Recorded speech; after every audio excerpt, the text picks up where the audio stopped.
I told you subject-verb concord is nothing but subject-verb agreement. So, it is the agreement between subject, the noun or pronoun part, and the verb in a sentence. Tina and Meena are twins. Are is the verb to be used there. You can't use is there because there are two people, Tina and Meena.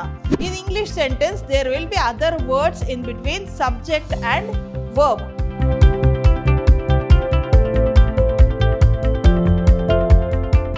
Hello dear students, this is Shobita S. Aradhya, lecturer, Department of English, Vidhyaashram Pre-University College, Mysuru, the Temple of Excellence.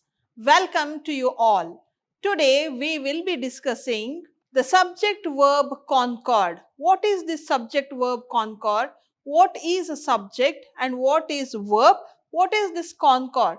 Concord is nothing but the agreement between subject and verb in a sentence. Now, let us start with knowing what is a subject in a sentence. So, we are discussing about subject-verb concord in today's session. What is a subject? Subject is a noun or pronoun that tells us what the sentence talks about and verb represents in the sentence or action. Okay. So, what action takes place in the sentence? In that, what is the role of verb is told by noun or pronoun. So, subject is the part of noun or pronoun in a sentence. So, in simple sentence to tell you, subject is nothing but the noun or pronoun part in a sentence. Subject-verb concord or arrangement means that the subject and verb in sentence should agree or match. So, subject and verb should match in a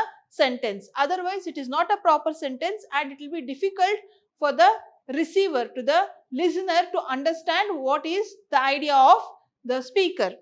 Otherwise, the sentence will not sound right. Let us know the rules of subject-verb agreement.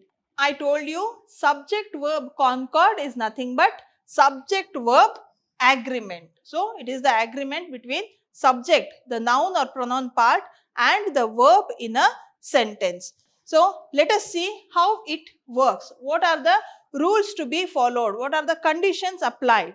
Here, rule number 1 tells that the verb and subject must agree in number, that is singular or plural. If the subject is singular, the verb has to be singular.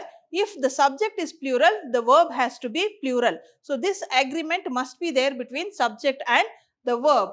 So, this tells that if the subject is singular, even the verb has to be in singular.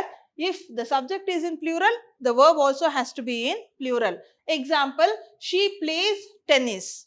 She is single, correct? So, she is pronoun here. She is singular and a pronoun and the verb is plays. It is the action word. So, plays is singular. Hope you know what are the singular verbs and plural verbs. Plays is singular. Next example, they play tennis. They is again a pronoun and it is plural, correct?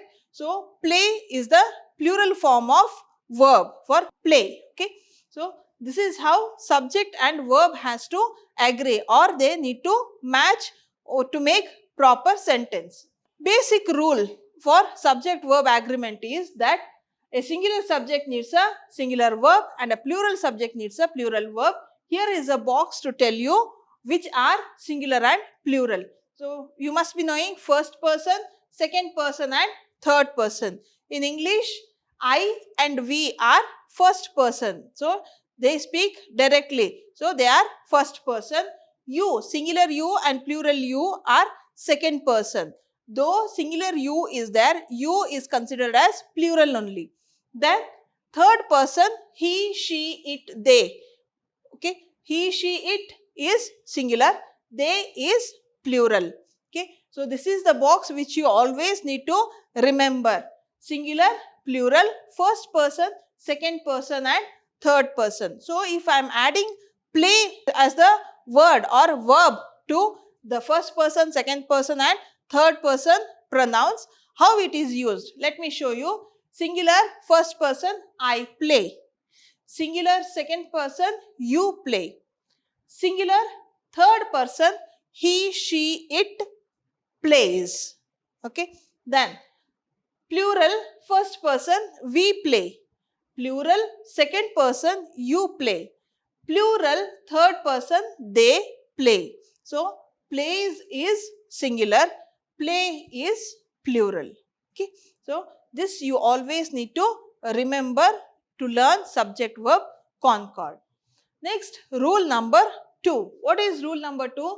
The number of the subject, singular and plural, will not change due to words or phrases in between the subject and verb. In English sentence, there will be other words in between subject and verb. At that time, they will not influence on the number of the noun. So, with examples, let us try this. One of the boy is tall.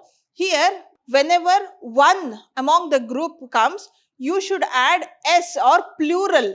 So, one of the boys should be the correct one. Okay. So, one of the boys, you should remember that if one is there, one of my colleagues, one of my cousins, one of my classmates. So, remember I have marked it with a red color.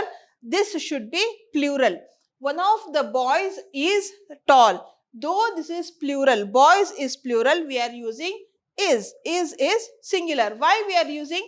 Since the subject is one. One among those boys is tall. Okay. Not all the boys. One among those boys is tall. So, we are talking about that one boy who is tall. So, we are using is here. Is singular verb. Then, the bouquet of red roses smells so sweet. Here, red roses smells. Why is smells? The bouquet of red roses smells so sweet. Here, smells is singular. Why are we using singular when we have roses here? Because the noun you need to consider is bouquet, not the roses. It is group of roses, the bunch of roses in one bouquet. So, this is singular. The bouquet is singular. The bouquet of red roses smells. So, only we are adding singular verb as smells. Okay. If the noun or pronoun in the sentence is singular, the verb has to be in singular. So, this is what it tells, that the bouquet is the subject and not roses. The verb should be smells and not smell. Rule number 3. Subjects that are joined by and means we are adding something there. Okay. More than one is added with and.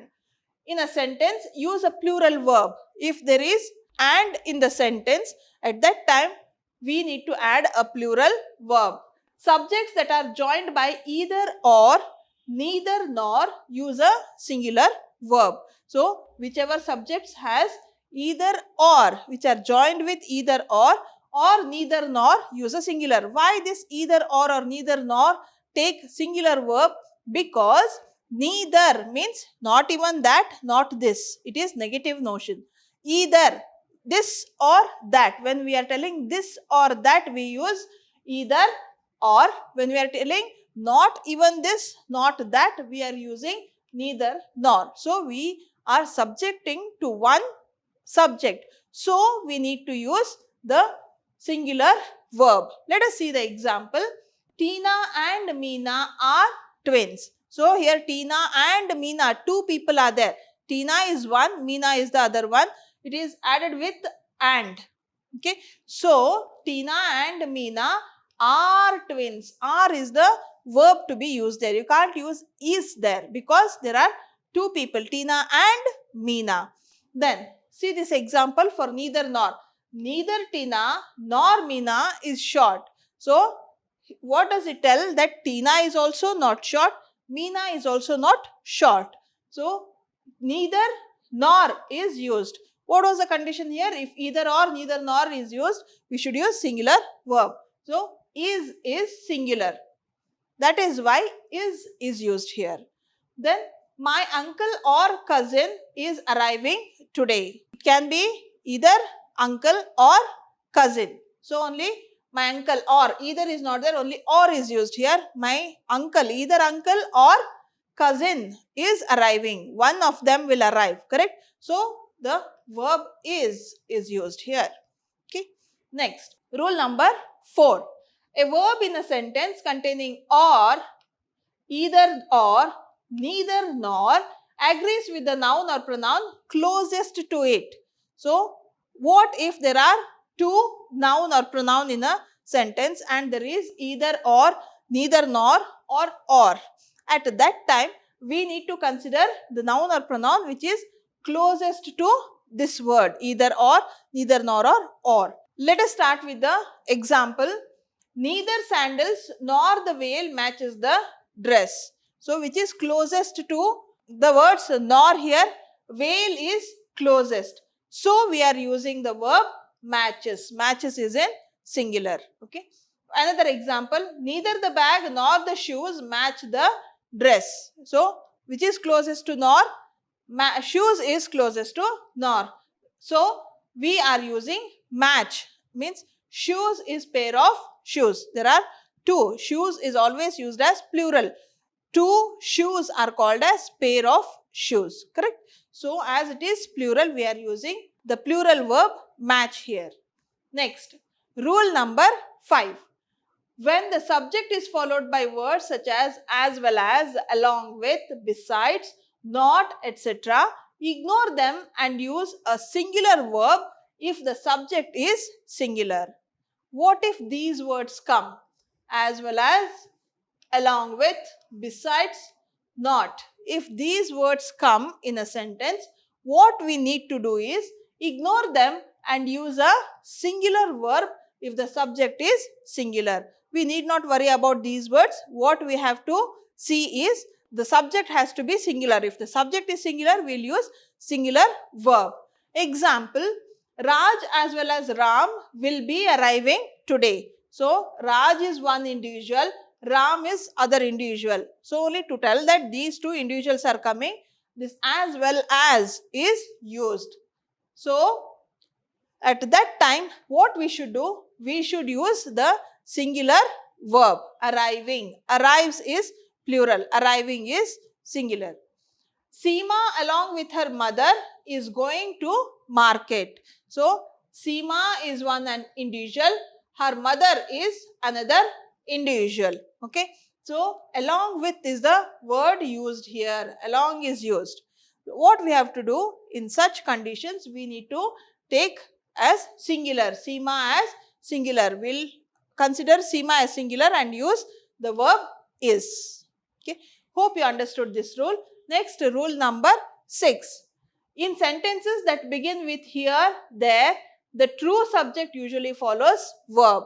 So, what if there are the sentences that begin with here or there? Here is the pen, there are the people walking. Okay. If such words are there, here or there are in the sentence in the beginning, what to do? At that time, the true subject usually follows the verb. Example, here are the chocolates. Chocolates is the subject here. Subject has come at the end of the sentence. Chocolates is the subject. Chocolates is plural here. So, what we are using? We are using are as the verb. Are is plural form of the verb. Another example, there is the dress you are searching for. So, there is the dress. Dress is the subject. Is it dresses? No, it is dress, means singular. If the subject is singular, the verb must be singular. So, what is used here? Is the verb used which is singular. Next, rule number 7. In sentences that include sums of money, periods of time or distances, etc., use singular verbs. Okay. So, wherever the sentences that include the sums of money, together the sum of money, or periods of time. So, many periods of time are included, or distances. If it is distances, at that time we need to use singular verb. Okay. Example, 900 rupees is a high price to pay. 900 is, rupees is sum of money, correct? 900 rupees is sum of money. So, we are using the verb is. Okay. What is the condition? if sums of money, periods of time or distances etc. are used, we should use singular verb. Now here it is sum of money 900 rupees. So we are using is as the verb. Okay. Then 60 years is the maximum age to work. 60 years is the time, periods of time. So as it is periods of time, we will add with the singular verb. What is the singular verb used here? Is. Okay. Next, 5 kilometers is too far to walk. 5 kilometers is the distance. So when it is the distance, we need to use the singular verb. 500 kilometers is the distance. So we are using is as the verb. Okay. So this is what rule number 7 tells. Next, rule number 8. In case of words such as a lot of, all, some, etc. in a sentence, pay attention to the noun after of. Okay. So understand the rule here. If the words such as a lot of, all, some, etc. in a sentence are there, what should you do? You should pay attention to the noun after the word of. Okay. Should search where is of, and after that word, where is the noun, that we need to search. If the noun after the word of is singular, then use a singular verb. If plural, use plural verb. So after of, if the noun is in singular, we need to use singular verb. If the noun is in plural, we need to use the plural verb. Example, all of the cake is gone. Now what will we do? If there is all, okay, we need to search for of. What is the noun after of? Cake is singular, correct? So as this noun after of is singular, we are using singular verb. Okay. Next example, all of the cakes are gone. Now again all is there. After of it is cakes. Cakes is plural. So what we are using? We are using plural verb are. A lot of cake is gone. Again see, remember, a lot of cake is gone. A lot of cake. Cake is singular. So we are using is as the verb. Next, a lot of cakes are gone. After of, the noun is plural. That is why we are using plural verb. Some of the cake is gone. Some of the cake. After of, the cake is singular. So we are using is as the verb. Now the last example in this, some of the cakes are gone. Some of the cakes. Cakes means plural. In the plural form, the noun is. So what is the verb to be used there? The verb has to be plural. Okay. So this is all about rule number 8. Rule number 9. In case of collective nouns such as group, population, family in a sentence, the verb can be singular or plural depending on their use in the sentence. So whenever it is group of family, population, anything, if it is a group, it depends on the noun. So it depends on the sentence to use singular or plural verb. Let us see some examples. Most of my family is here. Okay. Most of my family, family as a group it is taken here. So most of my family is here. Is the singular verb. Most of my family are here. So families are here. At that time we are using it as plural verb. Half of the population was against the bill. Half of the population means it is telling a group. Population means group of people. Population was here is singular verb, where against the bill is plural. So it depends on the sentence. Either singular or plural verb can be used if sentences has the words such as population, family, or if it is a group. Okay. This is about rule number 9. Next, rule number 10. Nouns such as mathematics, civics, physics, news, etc. while plural in form are singular in meaning and use singular verbs. Okay. These words are always in plural. Though they are singular, they will come in plural form only. So whenever there is these words mathematics, civics, physics, news and all, that time we need to use the singular verb. Example, mathematics is very difficult for some students. Mathematics, though S is there, it is not plural. We consider it as singular only. So, we are using is as the verb. Then the news is very saddening. The news, we should consider it as singular. So, singular verb is used here. Okay. So, this is about rule number 10. Next, rule number 11. In sentences that express a wish, request or contrary to the fact, the word were is used instead of was. So, there is a condition, though it is singular, the subject is singular. If it is a wish or a request or a contrary to fact, at that time we need to use only were, not was. Okay. So, let us see the example. I wish my brother were here. Brother is singular, but why were? Plural verb is used here because this is a wish. Okay. This is a wish by him. If it is a wish, request or contrary to the fact, we need to use the plural form were. I would win the prize if I were in her place. I is singular, but where is used because it is the wish again. So, I would win the prize if I were in her place. It is the wish. He wants to win the place. He would have won the prize if he was in the place. So, as it is the wish, we are using were as the verb here, the plural form of verb. Hope you understood all the rules and you understood with the examples. Hoping you good luck while using subject verb concord, or when using this agreement in the sentences. You will be very cautious, I guess this. Hope you understood today's class, and here I am bidding you bye with a thank you.